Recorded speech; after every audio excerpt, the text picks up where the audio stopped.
കവിഞ്ഞൊഴുകുന്ന അനുഗ്രഹത്തിലേക്ക് സ്വാഗതം. ഈ പ്രഭാതത്തിൽ നമുക്കൊന്നിച്ചായിരിക്കാൻ കർത്താവ് അനുവദിച്ചു. യേശു ക്രിസ്തുവിൻ്റെ നാമത്തിൽ ഏവർക്കും സ്നേഹവന്ദനം. നമ്മൾ കഴിഞ്ഞ ദിവസങ്ങളിൽ ചിന്തിച്ചുകൊണ്ടിരിക്കുന്ന ഒരു വിഷയമാണ് ദൈവരാജ്യം. യേശു ക്രിസ്തു ആ രാജ്യത്തിൻ്റെ വാതിലാണ്. യേശു ഇങ്ങനെയാണ് പറഞ്ഞത്, ഞാൻ വാതിലാണ്, എന്നിലൂടെ പ്രവേശിക്കുന്നവൻ അകത്തും പുറത്തും വരുകയും മേച്ചിൽ പുറങ്ങൾ കണ്ടെത്തുകയും ചെയ്യും. ഈ ദൈവരാജ്യത്തെക്കുറിച്ചായിരുന്നു യേശു പ്രസംഗിച്ചതും. യേശു ഈ ഭൂമിയിലായിരുന്നപ്പോൾ തൻ്റെ രാജ്യത്തെ അന്വേഷിപ്പീൻ, സീക്ക് എന്ന് പറഞ്ഞാൽ അതിനെക്കുറിച്ച് കൂടുതൽ മനസ്സിലാക്കുക, അതിനെക്കുറിച്ച് അന്വേഷിക്കുക, അവൻ്റെ നീതിയും. എന്നാൽ ഇതൊക്കെയും എന്ന് പറഞ്ഞാൽ ഈ ഭൂമിയിലുള്ള പലതും ആഗ്രഹിക്കുന്നത്, ആവശ്യമുള്ളത് ചേർക്കപ്പെട്ടുകൊണ്ടിരിക്കും. എന്നാൽ പലപ്പോഴും നമ്മൾ മറ്റുള്ളവരെ പോലെ തന്നെ എന്നാ കിട്ടും, യേശുവിൻ്റെ നാമം ഉപയോഗിച്ചാൽ ഇന്നത് കിട്ടും എന്ന് വിചാരിച്ച് ഒരു another way of asking God എന്ന് വീണ്ടും ജനിച്ചവർ പോലും ഇതിനെ മാറ്റിക്കളഞ്ഞു. തിങ്സ് എന്ന് പറയുന്ന സാധനങ്ങൾ, അതിൻ്റെ പുറകെ പോയി. പക്ഷേ യേശു പറഞ്ഞത്, ദൈവരാജ്യം അന്വേഷിച്ച് ഈ തിങ്സ് നിന്നോട് ചേർക്കപ്പെട്ടുകൊണ്ടേയിരിക്കും. പഴയ നിയമത്തിൽ ഈ ദൈവരാജ്യത്തിൻ്റെ ഒരു നിഴലാണ് എഴുതിയിരിക്കുന്ന ആവർത്തന പുസ്തകം 28-ാം അധ്യായം, അതിൻ്റെ 1 മുതൽ 14 വരെ. ആവർത്തന പുസ്തകം 28-ാം അധ്യായം 1 മുതൽ 14 വരെ എഴുതിയിരിക്കുന്ന ദൈവവചനം, എൻ്റെ വാക്ക് കേട്ട് അനുസരിച്ചാൽ ഈ അനുഗ്രഹങ്ങളെല്ലാം നിനക്ക് വരും. നീ വാലല്ല തലയാകും, വായ്പ വാങ്ങത്തില്ല, വായ്പ കൊടുക്കുന്നവനായി തീരും, നീ ഉയർച്ച തന്നെ പ്രാപിക്കും, താഴ്ച പ്രാപിക്കത്തില്ല. ഇങ്ങനെ അനുഗ്രഹങ്ങളുടെ മേൽ ഒരു അനുഗ്രഹം. അതിൻ്റെ കണ്ടീഷൻ വച്ചിരിക്കുന്നത്, നീ എന്നെ അനുസരിച്ചാൽ this will be happening supernaturally, അമാനുഷികമായി, അല്ലെങ്കിൽ നാച്ചുറൽ അല്ല. ഇതനുസരിക്കുമ്പോൾ ഐ വിൽ ഡു ദിസ്, ഞാനിത് ചെയ്തോളാം. നീ വാലല്ല തലയാകും, വായ്പ വാങ്ങത്തില്ല, വായ്പ കൊടുക്കുന്നവനാകും എന്ന് പറയുന്ന അനുഗ്രഹം പഴയ നിയമത്തിൽ വാസ്തവത്തിൽ ഇത് നേടില്ല. റോമർക്കെഴുതിയ ലേഖനത്തിൽ വരുമ്പോൾ പറയാണ്, ന്യായപ്രമാണം അഥവാ ഈ ആവർത്തന പുസ്തകത്തിൻ്റെ ആ നീതി എന്ന് പറഞ്ഞാൽ, ഈ അനുസരിച്ചാൽ എന്ന് പറയുന്നത് യേശുക്രിസ്തുവിൽ അനുസരിച്ചതുകൊണ്ട്, യേശുക്രിസ്തുവിനെ ഞാൻ ഏറ്റെടുത്തതുകൊണ്ട് ഇത് എനിക്ക് സ്വാഭാവികമായി വരേണ്ടതാണ്. അതാണ് കഴിഞ്ഞ ആഴ്ച നമ്മൾ ചിന്തിച്ചത്. അനുഗ്രഹം അനുഭവിക്കാൻ വിളിക്കപ്പെട്ടവരാണ്. അനുഗ്രഹം തന്നെ പറഞ്ഞാൽ, അനുഗ്രഹത്തിന് എല്ലാവർക്കും വ്യത്യസ്തമായ കാര്യങ്ങളാണ് അനുഗ്രഹം. സാമ്പത്തികമായി ബുദ്ധിമുട്ടുന്നവർക്ക്, സമ്പത്ത്, കടബാധ്യത ഒക്കെ വരുമ്പോൾ അവർക്ക് സാമ്പത്തികമായ ഉയർച്ചയാണ് അനുഗ്രഹം. എന്നാൽ ശാരീരികമായ അസ്വസ്ഥതയോടെ നിൽക്കുന്നവർക്ക് സമ്പത്ത് കണ്ടേക്കാം, അസ്വസ്ഥത മാറുന്നതാണ് അവരുടെ അനുഗ്രഹം. എന്നാൽ ഇത് രണ്ടുമുണ്ട്, ഒരു സമാധാനമില്ല എങ്കിൽ അവർക്ക് അനുഗ്രഹം എന്ന് പറയുന്നത് സമാധാനം. ഞാൻ നമ്മുടെ കൂട്ടായ്മയിൽ വരുന്നൊരു 80 വയസ്സുള്ള ഒരു അച്ചായനുണ്ട്. അച്ചായനെ നമ്മുടെ കൂട്ടായ്മയിലേക്ക് വരുകയും വീണ്ടും ജനിക്കുകയും കൂട്ടായ്മയിൽ വരികയും ചെയ്തു. പലരും നിരുത്സാഹിപ്പിച്ചു, അവിടെ പോകരുത്, നമ്മുടെ പാരമ്പര്യം എന്നൊക്കെ പറഞ്ഞിരിക്കുമ്പോൾ ഇദ്ദേഹം പറഞ്ഞു, ഇത്തിരി സമാധാനം തരാമോ? എനിക്ക് അവിടെ ചെല്ലുമ്പോൾ കരയാം, തുള്ളാം, ചാടാം, എനിക്ക് എന്തൊരു സമാധാനം. അദ്ദേഹം വളരെ ബിസിനസ്സിൽ ഉന്നത രീതിയിലിരുന്ന നല്ല ആരോഗ്യമായി ഈ പ്രായത്തിലും അദ്ദേഹത്തിന് സമാധാനം വേണം. എന്നാൽ ഇത് മൂന്നുമുണ്ട്. മക്കളുടെ കാര്യം, കഴിഞ്ഞ ദിവസം എനിക്ക് വളരെ സങ്കടം തോന്നി. രാവിലെ 6:30 മണിക്ക് എൻ്റെ ടൈം അലോൺ വിത്ത് ഗോഡ്, കർത്താവിൻ്റെ കൂടെ ഇരിക്കുന്ന പ്രാർത്ഥിക്കുന്ന സമയത്ത് എനിക്ക് വന്ന ആദ്യത്തെ 5 കോൾ, കേരളത്തിൻ്റെ വിവിധ ഭാഗത്തു നിന്ന് വന്ന കോൾ, 9 വയസ്സ് മുതൽ 19 വയസ്സ് പ്രായക്കാർ ക്യാൻസറാൽ ഭാരപ്പെടുന്നവർ. വളരെ വേദനിച്ചു. അവരെ സംബന്ധിച്ചോളം ക്യാൻസർ സൗഖ്യമാകുന്നതാണ് അനുഗ്രഹം. അതുകൊണ്ടാണ് യേശു പറഞ്ഞത്, നിങ്ങൾ ഏതെങ്കിലും ഭവനത്തിൽ ചെല്ലുമ്പോൾ നിങ്ങൾ ആ ഭവനത്തിന് അനുഗ്രഹം, സമാധാനം എന്ന് പറഞ്ഞാൽ ഷാലോം എന്ന് പറഞ്ഞാൽ പരിപൂർണ അനുഗ്രഹം. അതുകൊണ്ടാണ് കൊരിന്ത്യർക്ക് എഴുതിയ ലേഖനത്തിൽ ഇങ്ങനെ പറയുന്നത്, and God will abound all grace upon you that you will have all sufficiency in all things always. 2 കൊരിന്ത്യർ 9:8 ഞാൻ പറഞ്ഞത്. കൃപ പെരുകുമാറാകും, എല്ലാത്തിലും എല്ലായ്പ്പോഴും പൂർണ്ണ തൃപ്തി എന്ന് പറഞ്ഞാൽ സാമ്പത്തികം മാത്രമല്ല, ആരോഗ്യത്തിലും സമാധാനത്തിലും കുഞ്ഞുങ്ങളുടെ കാര്യത്തിലും എല്ലായിടത്തും ഒരു നിറവിൻ്റെ അനുഭവം, സ്വസ്ഥതയുടെ അനുഭവം. സോ അതായിരുന്നു ദൈവത്തിൻ്റെ പദ്ധതി.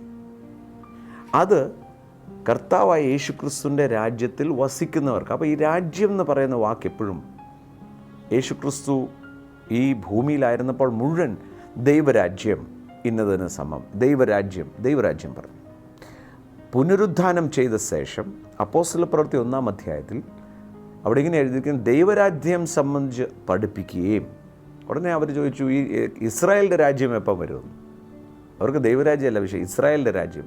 ഉടനെ യേശു പറഞ്ഞു അത് നിങ്ങളല്ല ഇതിൻ്റെ സമയവും കാലം തീരുമാനിക്കുന്നത്, പിതാവാം ദൈവമാണ്. എന്നാൽ ഈ രാജ്യത്തിൻ്റെ ശക്തി, പരിശുദ്ധാത്മാവിൻ്റെ ശക്തി നിങ്ങളുടെ മേൽ വരും. വേറൊരു രാജ്യത്തിൻ്റെ അഥവാ സ്വർഗത്തിലെ പോലെ തന്നെ ഭൂമിയിലാകും. യേശു തന്നെ പഠിപ്പിച്ച ആ പ്രാർത്ഥന, സ്വർഗസ്നായ എൻ്റെ പിതാവേ, നിൻ്റെ നാമം വാഴ്ത്തപ്പെടണമേ, അങ്ങയുടെ രാജ്യം സ്വർഗത്തിലെ പോലെ ഭൂമിയിലും വരണമേ, അങ്ങയുടെ ഹിതം നടക്കണം. അഥവാ ദൈവഹിതപ്രകാരം നടക്കുന്ന ഒരു വ്യക്തിയുടെ കുടുംബം സ്വർഗത്തിലെ പോലെ തന്നെ ഭൂമിയിലും. ഇതെങ്ങനെയാണ് സംഭവിക്കുന്നത്? നിങ്ങൾ പുതിയ നിയമ ലേഖനങ്ങളിൽ വായിക്കുമ്പോൾ ഇൻ ക്രൈസ്റ്റ് എന്ന് പറയുന്ന വാക്കുകളെല്ലാം ദൈവരാജ്യത്തിൽ എന്നാണ് അതിൻ്റെ അർത്ഥം. അതുകൊണ്ടാണ് യേശു ക്രിസ്തു പറഞ്ഞത്, വീണ്ടും ജനിക്കുന്നില്ല എങ്കിൽ നിങ്ങൾ ദൈവരാജ്യം കാണത്തില്ല. വെള്ളത്താലും ആത്മാവിനാലും ജനിക്കുന്നില്ല എങ്കിൽ ദൈവരാജ്യത്തിൽ പ്രവേശിക്കത്തില്ല എന്ന് നിക്കോദിമോസിനോട് യോഹന്നാൻ്റെ സുവിശേഷം 3-6 വരെ നിങ്ങൾ വായിക്കും, മനസ്സിലാക്കും. ഇപ്പോൾ ദൈവരാജ്യത്തെക്കുറിച്ചാണ് പറഞ്ഞത്. അപ്പോസ്തലന്മാർ പോലും, നിങ്ങൾ അപ്പോസ്തല പ്രവൃത്തി 28-ാം അധ്യായം അതിൻ്റെ അവസാന ഭാഗങ്ങൾ വായിക്കുമ്പോൾ പൗലോസ് ഒരു വാടക വീട്ടിൽ ദൈവരാജ്യത്തെക്കുറിച്ച് പറഞ്ഞു. തെസ്സലോനിക്കർക്ക് എഴുതിയ ലേഖനത്തിൽ വരുമ്പോൾ പറയാണ്, ദൈവരാജ്യത്തിൻ്റെ മഹത്വം പ്രാപിക്കാൻ ഞാൻ ഈ സുവിശേഷം അറിയിച്ചു. അപ്പോൾ ദൈവരാജ്യത്തിൻ്റെ അനുഭവങ്ങളാണ്. ഈ രാജ്യത്തെ അന്വേഷിക്കണം, വചനം വായിക്കണം, ദൈവത്തിൻ്റെ ഹിതം എന്താണെന്ന് മനസ്സിലാക്കണം. അതിൽ നടക്കുമ്പോൾ എന്തൊക്കെയും ഈ ഭൂമിയിലുള്ള നമ്മൾ വിചാരപ്പെടുന്നത് മുഴുവൻ, സമ്പത്തായിക്കോട്ടെ ആരോഗ്യമായിക്കോട്ടെ, എല്ലാത്തിലും ഒരു സമാധാനം സ്വസ്ഥതയും ചേർക്കപ്പെട്ടുകൊണ്ടിരിക്കും. അഥവാ ഒരു കാര്യം കിട്ടാനല്ല യേശുവിൻ്റെ അടുക്കൽ വന്നത്, യേശുവിൻ്റെ അടുക്കൽ വരുമ്പോൾ ഇത് മുഴുവൻ ചേർക്കപ്പെട്ടുകൊണ്ടേയിരിക്കും. പലപ്പോഴും പലരെയും കാണുമ്പോൾ ഒരു സൂപ്പർ മാർക്കറ്റിൽ വരുന്ന പോലെ യേശുവിൻ്റെ അടുക്കൽ വരും, എന്നാ കിട്ടും. ചിലർ പരാതിയും പറയാറുണ്ട്, ഇത്രയും നാൾ വിശ്വാസത്തിൽ ഇരുന്നിട്ട് എന്നാ എനിക്ക് കിട്ടി. ഈ ദിവസങ്ങളിൽ നമ്മൾ പഠിക്കുന്നതും അതാ. പക്ഷേ എന്ത് കിട്ടും എന്ന് വിചാരിച്ചല്ല, ദൈവരാജ്യത്തിൽ നമ്മളായിരിക്കുമ്പോൾ ഇതെല്ലാം ചേർക്കപ്പെട്ടുകൊണ്ടേയിരിക്കും. അപ്പോൾ ദൈവരാജ്യത്തിലെ എന്താണ് ഈ തത്വങ്ങൾ? ഇന്ന് ആ തത്വങ്ങളിൽ 4 തത്വങ്ങളുണ്ട്. ആ തത്വങ്ങളിനെ ബേസ് ചെയ്തുകൊണ്ടുള്ള ദൈവവചനങ്ങളായിരിക്കും ഈ ദിവസങ്ങളിൽ നമ്മൾ പഠിക്കാൻ പോകുന്നത്. ആ പഠിക്കുന്ന ദൈവവചനത്തിലെ തത്വങ്ങൾ മനസ്സിലാക്കുമ്പോൾ നിങ്ങൾ നിങ്ങളെ തന്നെ സൂക്ഷിച്ച് ഈ രാജാവിൻ്റെ കീഴിൽ അഥവാ യേശുക്രിസ്തുവിൻ്റെ കർത്തൃത്വത്തിൻ്റെ കീഴിൽ നിൽക്കുമ്പോൾ നിങ്ങൾ ചോദിക്കുന്നതിനും നനയ്ക്കുന്നതിനും അത്യന്തപരമായി പ്രവർത്തിക്കുന്ന ആ കർത്താവിനെ നമ്മുടെ ഉള്ളിൽ കാണാൻ സാധിക്കും. എല്ലാത്തിലും, എല്ലാ ഏരിയയിൽ തന്നെ ഒരു മാറ്റം. 2 ഘടകങ്ങളാണ് ഈ ദൈവരാജ്യത്തിൽ. 1 ശക്തി, പരിശുദ്ധാത്മാവിൻ്റെ ശക്തി. 2 ദൈവത്തിൻ്റെ മഹത്വം. അതുകൊണ്ടാണ് യേശു പറഞ്ഞത്, for thine is a kingdom, power and glory forever and ever, amen എന്ന് പറഞ്ഞാൽ ഈ രാജ്യം ദൈവശക്തിയാൽ തൻ്റെ മഹത്വത്തിൽ പണിയപ്പെട്ടുകൊണ്ടിരിക്കുന്നു. അത് നിങ്ങളിലും എന്നിലുമാണ്. അതുകൊണ്ടാണ് വിശ്വസിക്കുന്ന ഒരു ദൈവ പൈതൽ തൻ്റെ ജീവിതത്തിൽ പരാജയം വരാൻ പറ്റത്തില്ല. കാരണം മഹത്വം നിറഞ്ഞിരിക്കുന്നവനാണ്. അങ്ങനെയാണെങ്കിൽ ദൈവരാജ്യത്തിൻ്റെ തത്വം എന്താ? എബ്രായർക്ക് എഴുതിയ ലേഖനം 12-ാം അധ്യായം അതിൻ്റെ 28-ാമത്തെ വാക്യം വായിക്കപ്പെടുന്നു, ശ്രദ്ധിക്കുക. ദൈവരാജ്യം.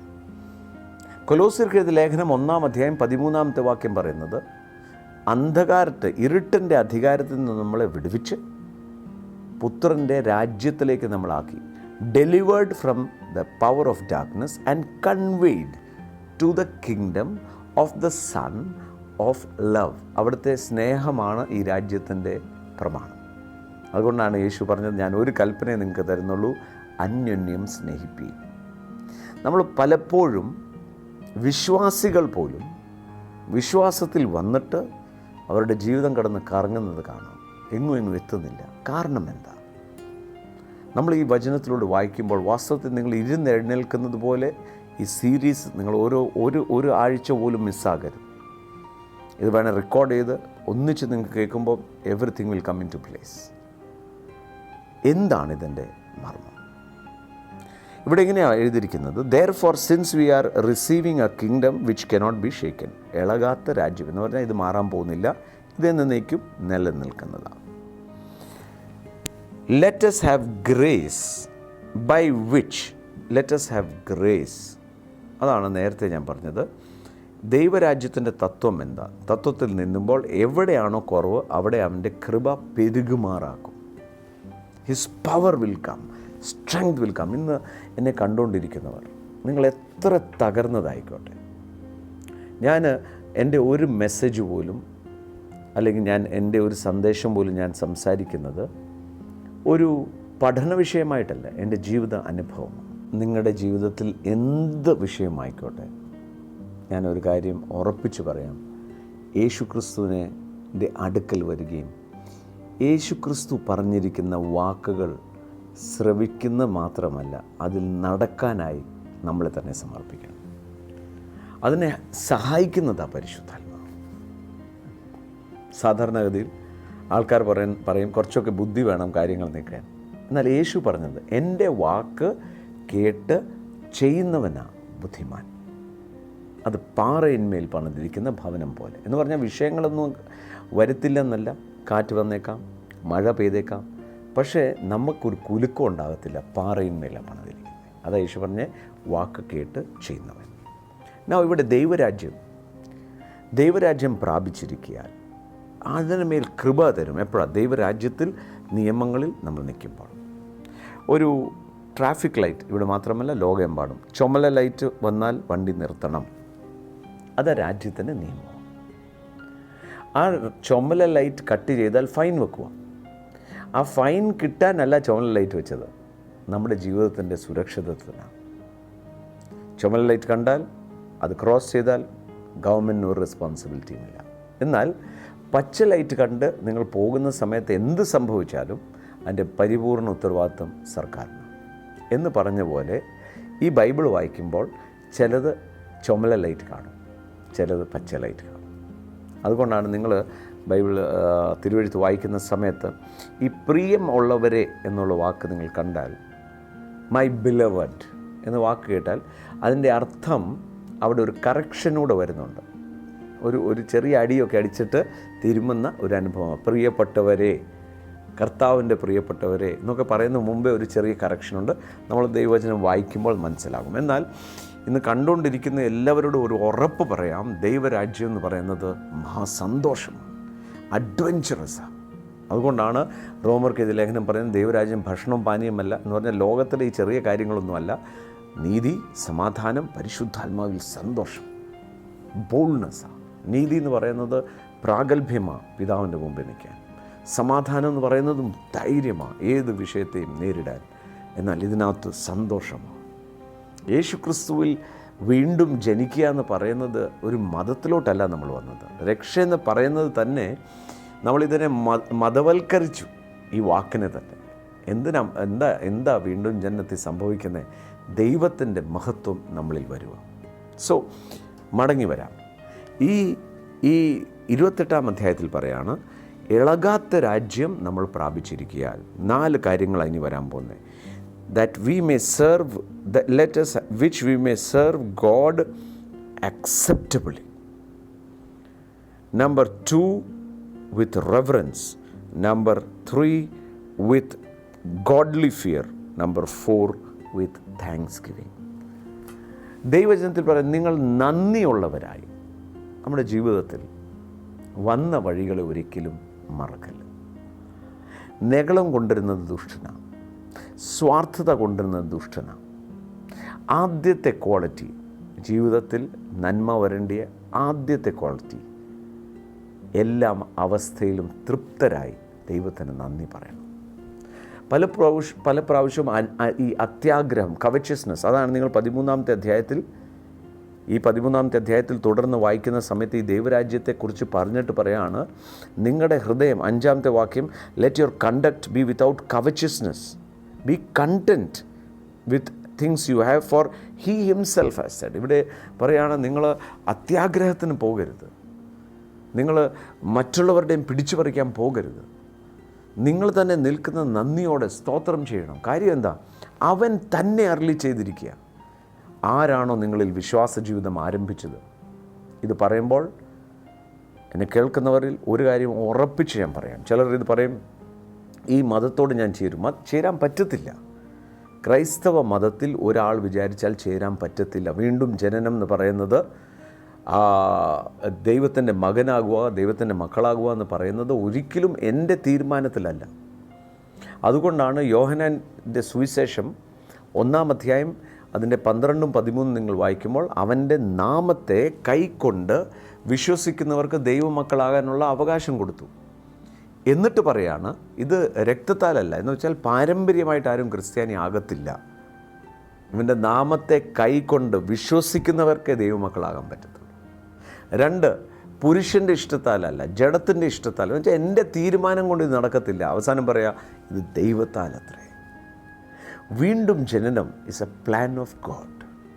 എന്നെ നിങ്ങൾ ഇന്ന് കണ്ടുകൊണ്ടിരിക്കുമ്പോൾ, ഇന്ന് ഈ TV പ്രോഗ്രാം കാണാനുള്ള കാരണം കർത്താവ് നിങ്ങളെ അനുഗ്രഹിക്കണമെന്ന് ആഗ്രഹിച്ച് നിർത്തിരിക്കുക. അവിടെ വീണ്ടും ജനിപ്പിക്കുക എന്ന് പറഞ്ഞാൽ ഉയർത്തുന്ന ജനനം. നൗ എൻ്റെ പിള്ളേർ 3 പേരും എൻ്റെ കുടുംബത്തിൽ എന്നിലൂടെ ജനിച്ച പിള്ളേരാണ്. ഞാൻ എത്ര തിരക്കുമായിക്കോട്ടെ, ഞാൻ അവരെ തിരക്കും. അവരെവിടെയാണ്? ഞാൻ ഓർത്തുകൊണ്ട് ഈ കുഞ്ഞു പിള്ളേരായിരിക്കുമ്പോൾ കോട്ടയത്ത് ഷെഡിലാണ് നമ്മൾ ആരാധിക്കുന്നത്. വലിയ ഷെഡാണ്, 1.5 ഏക്കർ ഭൂമിയിൽ ആൾ നിറഞ്ഞിരിക്കുക. സോ കുഞ്ഞുങ്ങളെ ശ്രദ്ധിക്കണം. ഇപ്പം എല്ലാവരും ആരാധിച്ചുകൊണ്ടിരിക്കുക, ആത്മാവിൽ ശക്തമായ ശുശ്രൂഷ നടന്നുകൊണ്ടിരിക്കുമ്പോഴും ഞാൻ ഇടയ്ക്ക് അവിടെ നിൽക്കുന്ന ഏതെങ്കിലും യൂത്തിനോട് പറയും, മക്കളെ നോക്കിക്കോണേ, എൻ്റെ ശ്രദ്ധ അവിടെയാണ്. കാര്യം എന്താ? ഞാൻ ജനിപ്പിച്ചവനാണ്. ഞാൻ ജനിപ്പിച്ച എനിക്ക് എൻ്റെ കുഞ്ഞുങ്ങളെക്കുറിച്ച് ഇത്രയും ബോധറേഷൻ ഉണ്ടെങ്കിൽ, അല്ലെങ്കിൽ കെയർ ഉണ്ടെങ്കിൽ, എന്നെ ഉയരത്തിന്ന് ജനിപ്പിച്ച അപ്പന് എത്രമാത്രം അധികം നന്മ തരാൻ ആഗ്രഹം, കെയർ എത്രയും ആഗ്രഹം. അതുകൊണ്ടാണ് പത്രോസിൻ്റെ ലേഖനത്തിൽ പറയുന്നത്, നിങ്ങളുടെ സകല ചിന്താകുലം അവൻ നിങ്ങൾക്ക് വേണ്ടി കരുതുന്നവനാകുക. കാര്യം നല്ലൊരു അപ്പനാണ്. യേശു പറഞ്ഞു, ദോഷികളായ നിങ്ങൾ നിങ്ങളുടെ മക്കളെ ഇത്രയും സ്നേഹിക്കുന്നുണ്ടെങ്കിൽ സ്വർഗത്തിലെ പിതാവ് എത്രമാത്രം അധികം. സോ എല്ലാത്തിലും നന്ദി പറയണം. കാര്യം ഇവിടെ പറയുകയാണ്, നിങ്ങൾ ഉള്ളതുകൊണ്ട് തൃപ്തിപ്പെടുകയും. കാര്യം എന്താ? നിങ്ങളെ ഇറക്കിയവൻ, നിങ്ങളെ ജനിപ്പിച്ചവൻ, അവൻ തന്നെ അരുളി ചെയ്തിരിക്കുക, ഞാൻ ഒരു നാളും കൈവിടത്തില്ല, ഉപേക്ഷിക്കത്തുമില്ല. അതുകൊണ്ട് നിങ്ങളുടെ വിഷയത്തിൽ എന്ത് ചെയ്യണം? ഇവിടെ ഇങ്ങനെ പറയുന്നത്, and so we may boldly say the Lord is my helper. കർത്താവ് എനിക്ക് തുണ, ഞാൻ പേടിക്കത്തില്ല. ദൈവരാജ്യത്തിൻ്റെ ആദ്യത്തെ തത്വമാണ് ഞാൻ നിങ്ങളോട് പറയുന്നത്. അതുകൊണ്ടാണ് കൊലോസ്യർക്ക് എഴുതിയ ലേഖനത്തിൽ പറയുമ്പോൾ, കൊലോസ്യർക്ക് എഴുതിയ ലേഖനം 2-ാം അധ്യായത്തിൽ പറയുകയാണ്, യേശുവിനെ നിങ്ങൾ കർത്താവായി വിശ്വസിച്ചു എങ്കിൽ 2 കാര്യം അവിടെ ഉണ്ടാകണം. 1, വിശ്വാസത്തിൽ ഉറച്ചും സ്തോത്രത്തിൽ കവിഞ്ഞുമിരിക്കണം. വിശ്വാസത്തിൽ ഉറച്ചും സ്തോത്രത്തിൽ കവിഞ്ഞുമിരിക്കണം. ഓർത്ത് നോക്കിക്കേ, എല്ലാത്തിനും നന്ദി പറയുക. യേശുവിനെ വിശ്വസിക്കുന്ന ഒരാൾക്ക് സ്തോത്രം, നന്ദി. ഓർത്ത് നോക്കിക്കേ, നമ്മുടെ ജീവിതത്തിൽ ഇന്ന് എന്നെ കണ്ടുകൊണ്ടിരിക്കുമ്പോൾ തന്നെ നമ്മുടെ ഒത്തിരി കാര്യങ്ങൾ നടക്കാതെ കാണും. അവിടെ നിൽക്കട്ടെ അത്. പക്ഷേ ഉള്ളതിന് വേണ്ടി നന്ദി പറയാമോ? കർത്താവ്, God loves A cheerful giver എന്ന് കൊടുക്കുമ്പം പോലും സന്തോഷത്തോടെ കൊടുക്കുന്നവന് ദൈവം അനുഗ്രഹിക്കുന്നു. സന്തോഷത്തോടെ, ചിയർഫുൾ. നമ്മുടെ ഈ ജോയ്, കർത്താവ് സന്തോഷം കാണാൻ നന്ദിയോടെ. ഇന്ന് രാവിലെ എഴുന്നേറ്റപ്പോൾ, കർത്താവേ എൻ്റെ കണ്ണ് തുറക്കാൻ പറ്റി, നന്ദി. ഞാൻ വാസ്തവത്തിൽ സ്റ്റീവൻ ജോൺസൺ സിൻഡ്രോം വന്നപ്പോൾ എൻ്റെ കണ്ണിലെ കാഴ്ച നഷ്ടപ്പെട്ടു. സ്റ്റീവൻ ജോൺസൺ സിൻഡ്രോം എന്ന് പറയുന്നത് ഡോക്ടേഴ്സിനറിയാം, എന്നെ കണ്ടുകൊണ്ടിരിക്കുന്ന മെഡിക്കൽ ഫീൽഡിലുള്ളവർക്കറിയാം. ശരീരം ചീഞ്ഞാൾ വേണ്ട. ഞാൻ പരിപൂർണ്ണ സൗഖ്യമായി ഇറങ്ങി വരുമ്പോൾ ഒരു കുഴപ്പവുമില്ലാതെ ഡോക്ടേഴ്സ് പറഞ്ഞുകൊണ്ടിരുന്നു, ഇനി വൈറ്റൽ ഓർഗൻസ് പോകും, ഡെഫിനറ്റാണ് സ്റ്റീവൻ ജോൺസൺസ്, ഡ്രഗ് അലർജിയാണ്. എന്നാൽ ഞാൻ ഇറങ്ങുമ്പോൾ പരിപൂർണ്ണ സൗഖ്യമായിട്ട് ഇറങ്ങി. പിന്നീട് ഞാൻ ശുശ്രൂഷിക്കുമ്പം, ഒരു സ്ഥലത്ത് ശുശ്രൂഷിക്കുമ്പോൾ ഒരു സഹോദരി എന്നെ ഫോൺ ചെയ്ത് വിളിച്ച് പറഞ്ഞു, എനിക്കും സ്റ്റീവൻ ജോൺസൺസ് വന്നതാണ്, എൻ്റെ ടിയർ ഗ്ലാൻഡ് നഷ്ടപ്പെട്ടു. ടിയർ ഗ്ലാൻഡ് അതുകൊണ്ട് കണ്ണിന് വളരെ വേദനയാണ്. ഓരോ മണിക്കൂർ കൂടുമ്പോൾ ഡ്രോപ്പ് ഒഴിച്ചുകൊണ്ടിരിക്കണം, അല്ലെങ്കിൽ കണ്ണടയ്ക്കാനും തുറക്കാനും പറ്റത്തില്ല. ഞാൻ വാസ്തവത്തിൽ അവിടെ പ്രാർത്ഥിച്ചു, കർത്താവ് അത്ഭുത സൗഖ്യം കൊടുത്തു. എങ്കിലും എനിക്കുണ്ടായ അനുഭവം ഞാൻ പറയാം. ഞാൻ പറഞ്ഞു, കർത്താവേ നന്ദി. വാസ്തവത്തിൽ ഈ കണ്ണീര് ഒഴുകുന്ന ഗ്ലാൻഡ് വെറും കരയാനുള്ളതല്ല സാധനം. നമ്മുടെ പൊടിപടലങ്ങൾ മാറ്റി ഒരു കണ്ണ് തുറക്കാനും അടയ്ക്കാനും സഹായിക്കുന്ന ഓരോ ഡ്രോപ്പ് വെച്ച് ഓരോ സമയത്ത്, മെഡിക്കൽ സയൻസിലുള്ളവർക്ക് എൻ്റെ കറക്റ്റ് അറിയാം, എനിക്കറിഞ്ഞുകൂടാ. പക്ഷേ ഓരോ ഇൻ്റർവെല്ലിലും ഓരോ ഡ്രോപ്പ് നമ്മുടെ കണ്ണടയ്ക്കാനും തുറക്കാനും സഹായിക്കുക. അത് മാത്രം മതിയല്ലോ നന്ദി പറയാൻ. ദൈവരാജ്യത്തിൻ്റെ ആദ്യത്തെ തത്വമാണ് നന്ദിയുള്ളവരായിരിക്കാൻ, ആ സന്തോഷം കളയാതിരിക്കാൻ. അതുകൊണ്ടാണ് യേശുക്രിസ്തു താൻ ദൈവരാജ്യത്തെക്കുറിച്ച് പറഞ്ഞിട്ട്, ഈ കാര്യം നിങ്ങൾക്ക് മനസ്സിലായില്ലെങ്കിൽ ഒരു ഉപമയും നിങ്ങൾക്ക് മനസ്സിലാകത്തില്ല, ദൈവരാജ്യത്തിൽ ഒന്നും മനസ്സിലാകത്തില്ല എന്ന് പറഞ്ഞിട്ടാണ് വിതയ്ക്കുന്നതിൻ്റെ ഉദാഹരണം പറഞ്ഞത്. ആ വിതയുടെ ഉദാഹരണം പറയുമ്പോൾ താൻ പറഞ്ഞത്, ആ വിതച്ചവന് തിരിച്ചു കിട്ടിയത് 1/3 100% ഉള്ളൂ. പക്ഷേ അടുത്ത വർഷം വീണ്ടും താൻ വിതച്ചു. ചുരുക്കം പറഞ്ഞാൽ ആ ഉപമയിൽ നിന്ന് യേശു മനസ്സിലാക്കാൻ നമ്മൾക്ക് സഹായിച്ചത്, ആരിൽ നിന്നും ഒന്നും പ്രതീക്ഷിക്കരുത്. നമ്മൾ മക്കളെ വളർത്തുന്നു, അവരിൽ നിന്നും ഒന്നും പ്രതീക്ഷിക്കരുത്. ഭാര്യ ഭർത്താവിൽ നിന്നും ഒന്നും പ്രതീക്ഷിക്കരുത്. അപ്പൻ മക്കളിൽ നിന്നും, മക്കൾ അപ്പിൽ നിന്നും പ്രതീക്ഷിക്കരുത്. എന്തെങ്കിലും കിട്ടിയാൽ സന്തോഷം. ഉദാഹരണത്തിന്, ഞാൻ വീട്ടിൽ ചെല്ലുമ്പോൾ എൻ്റെ മനസ്സിനകത്ത് അനി ഒരു കപ്പ് ചായയായിട്ട് വാതൊക്കെ നിൽക്കുക ചിരിച്ചുകൊണ്ട് എന്ന് പ്രതീക്ഷയോടെ ചെന്നാലോ, അതില്ലെങ്കിലോ പ്രയാസം. എൻ്റെ മനസ്സിനകത്ത് ഞാൻ ചെന്ന് ഞാൻ തന്നെ ചായ ഉണ്ടാക്കി കുടിക്കും എന്ന് വിചാരിച്ചുകൊണ്ട് ചെല്ലുമ്പോൾ ഒരു ചായ കിട്ടിയാലോ സന്തോഷമാണ്. ചുരുക്കം പറഞ്ഞാൽ ദൈവരാജ്യം, ആ നന്ദിയുള്ള ഹൃദയം എന്ന് പറയുന്നത് സന്തോഷത്തോട് അറ്റാച്ച്ഡാണ്. പരിശുദ്ധാത്മാവിലുള്ള സന്തോഷം, നന്ദി പറയുക. ഇന്ന് നമ്മൾ ഒന്നിച്ച് പ്രാർത്ഥിക്കാൻ പോവുക. നന്ദിയുള്ള ഹൃദയം കർത്താവേ തരണേ. നമുക്ക് അതൃപ്തി വരുന്നത് നമ്മളെ തന്നെ മറ്റുള്ളവരോട് താരതമ്യപ്പെടുമ്പോഴാണ്. അത് വരാതെ കർത്താവിലൊന്ന് ആനന്ദിക്കാം. ഒന്ന് എൻ്റെ കൂടെ പറയാമോ? ഈ ദിവസം എനിക്ക് മാത്രം ഉണ്ടാക്കിയ ദിവസം ഞാൻ തുള്ളി ചാടി സന്തോഷിച്ച് ആനന്ദിക്കും. നേരത്തെ ഒന്നിച്ചൊന്ന് പറഞ്ഞ്, ഒരു ഉണർവോടെ ഒന്ന് പറഞ്ഞേ, ഈ ദിവസം യേശു ക്രിസ്തു എനിക്ക് വേണ്ടി ഉണ്ടാക്കിയ ദിവസം ഞാൻ തുള്ളി ചാടി സന്തോഷിച്ച് ആനന്ദിക്കും. നന്ദി പറയാൻ കർത്താവിന്. നമുക്കൊന്നിച്ച് പ്രാർത്ഥിക്കാം. പിതാവേ, നന്ദിയോടെ സ്തുതിക്കുന്നു, യേശുവിൻ്റെ നാമത്തിൽ പ്രാർത്ഥിക്കുന്നു. അനുഗ്രഹിക്കുന്ന ഞങ്ങളുടെ ദയക്കായി സ്തോത്രം ചെയ്യുകയാണ്. കരുണയിൽ സൂക്ഷിക്കണമേ, സകല നന്മകളാൽ നിറയ്ക്കണമേ. എന്നെ കണ്ടുകൊണ്ടിരിക്കുന്ന ഓരോരുത്തരുടെയും എല്ലാ ഭാരങ്ങളും മാറിപ്പോകട്ടെ. ഇന്ന് രാവിലെ കേട്ട, എന്നെ ഇപ്പോൾ കേട്ടുകൊണ്ടിരിക്കുന്ന ഓരോരുത്തരും അവരുടെ ഹൃദയത്തിൽ സന്തോഷം കൊണ്ട് തുള്ളട്ടെ. സന്തോഷം കൊണ്ട് തുള്ളിച്ചാടുമ്പോൾ തന്നെ ദുഷ്ടൻ്റെ സകല തന്ത്രവും അടഞ്ഞ് അത്ഭുതകരമായി കർത്താവെ വാതിലുകളും തുടങ്ങും. അത്ഭുത രോഗസൗഖ്യങ്ങൾ നടക്കും യേശുവിൻ്റെ നാമത്തിൽ. കണ്ടുകൊണ്ടിരിക്കുന്നവർ ആ ശരീരങ്ങൾ ആ രോഗഭാഗത്തൊന്ന് വെച്ച് യേശുവിൻ്റെ നാമത്തിൽ ആ വയ്ക്കപ്പെട്ട കരത്തിന് മീതെ യേശുവെ അങ്ങയുടെ കരം വെക്കണം. അത്ഭുത സൗഖ്യമാകട്ടെ. കർത്താവെ, അങ്ങയുടെ കരുണയ്ക്കായി സ്തോത്രം. അങ്ങയുടെ കരുണ ഒന്ന് മാത്രമാണ് ഞങ്ങൾ ജീവനോടെ തന്നെ ഇരിക്കുന്നത്. അങ്ങയുടെ കരുണ ഒന്ന് മാത്രമാണ് നിത്യതയുടെ ഉറപ്പോടെ ഞങ്ങളിരിക്കുന്നത്. പ്രാർത്ഥന ഇട്ടതിനായി നന്ദി. യേശു കർത്താവിൻ്റെ നാമത്തിൽ തന്നെ, ആമേൻ. കർത്താവ് ധാരാളമായി അനുഗ്രഹിക്കട്ടെ. ഞാൻ വീണ്ടും ആവർത്തിച്ച് പറയാം, ഈ സീരീസ് നിങ്ങൾ മിസ് ചെയ്യരുത്. ദൈവരാജ്യത്തിൽ എങ്ങനെ അനുഗ്രഹത്തിലേക്ക് ആകാം, അത് പറഞ്ഞാൽ എങ്ങനെ ഇത് കിട്ടുമെന്നല്ല, രാജ്യത്തിൽ എങ്ങനെ വസിക്കാം, ഇതൊക്കെയും ചേർക്കപ്പെടും. God bless you. വീണ്ടും കാണും വരെയും കർത്താവ് സകല കരുണയിലും നമ്മളെ പൊതിയട്ടെ. സ്വർഗീയ വിരുന്നൊരുക്കുന്ന കവിഞ്ഞൊഴുകുന്ന അനുഗ്രഹത്തിലേക്ക് പെരുമ്പാവൂരിൽ 2017 ഡിസംബർ 8, 9, 10 തീയതികളിൽ പെരുമ്പാവൂർ മുനിസിപ്പാലിറ്റിക്ക് സമീപം സുഭാഷ് ചന്ദ്രബോസ് സ്റ്റേഡിയത്തിൽ ശുശ്രൂഷകൾ രാവിലെ 10-നും വൈകുന്നേരം 5:30-നും.